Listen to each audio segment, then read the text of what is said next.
Hi, I am Shailaja Khan, a HR consultant and executive coach.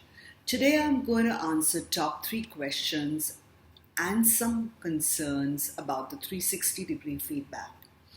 But before that, what is it? It is a blueprint for the employee's development. It is not a performance measurement. It is only an add-on to the KPI review.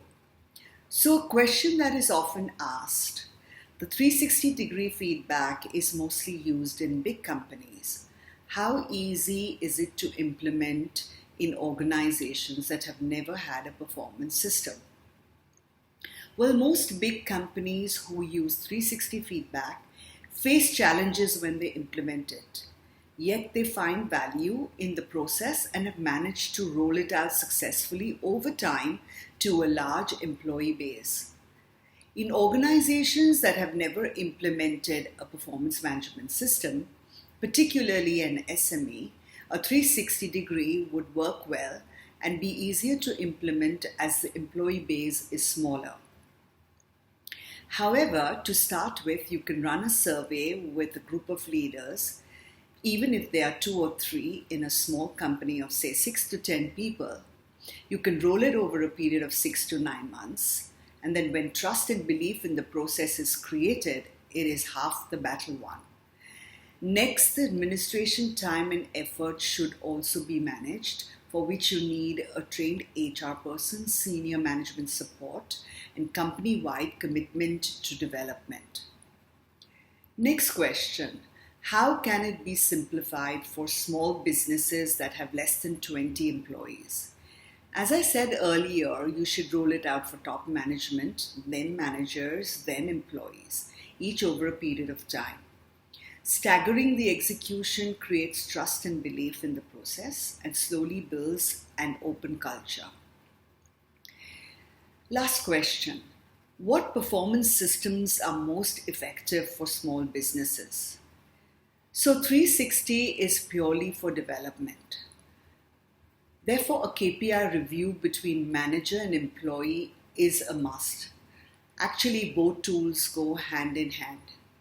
If the business is small with less than 10 or about 10 employees, a simple KPI and competency review would be good to start with. For this, job descriptions should be developed. In my experience, many small companies don't have the vision, mission, and values in place, as the focus is on getting business results. All said and done, smaller workplaces involve people working closely, which means they need to understand each other better to work cohesively and achieve common goals. Ideally, the vision, mission, and values must be put in place when the business is being set up. So when you're ready to do a 360, the questions can then be tied to the organization values and competencies. Then along with the KPI review, you get the total picture of an employee's performance. Let's address some concerns now. Administration time and effort in implementing a 360 is high. If budgets do not allow the use of software, the best option would be to create a few and relevant questions and run them with a small but most relevant rater group to simplify data collection.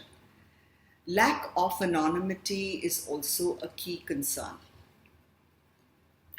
As feedback is anonymous, employees have no way to clarify criticisms and request additional feedback.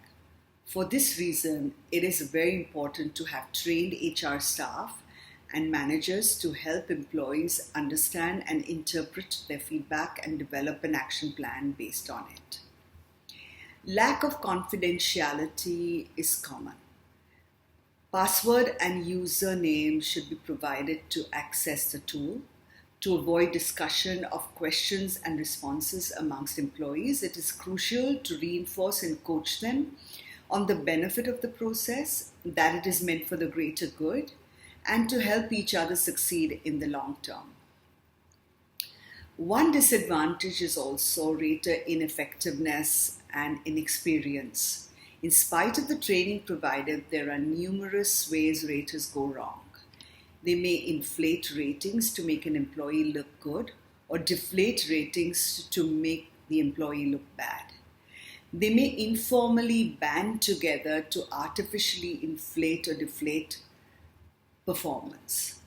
HR and managers need to collaborate with each other to stress that this is a process that involves both giving and receiving feedback, and that providing fair and objective responses will only help each other's development.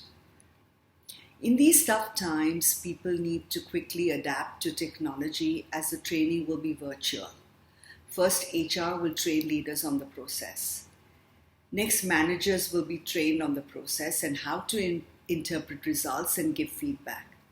Then managers and HR can jointly train teams on the process and how to self-evaluate and rate others. To make this powerful tool worth its while, senior management must believe that the feedback has the ability to continuously stress positive change. Since the process is resource intensive, senior management support from the beginning is very, very important. They must communicate its advantages so that employees gain buy-in and are able to realize their efforts are helpful to the overall process. Employees must know that external stakeholders also believe in the process. An experienced person must be assigned to execute the process fairly, objectively, and consistently, and also clearly communicate what it entails from start to finish. To gain trust in the process, it should be rolled out in stages starting top down. After a period of say 1 or 2 years, the process can be implemented across the board every 3 months or on a quarterly basis. Studies prove that organizations that implement 360-degree as part of their performance appraisal report high levels of completion. People are encouraged to give comprehensive feedback, evaluations are fairer, there is increased accountability, more personal growth, and a more open culture.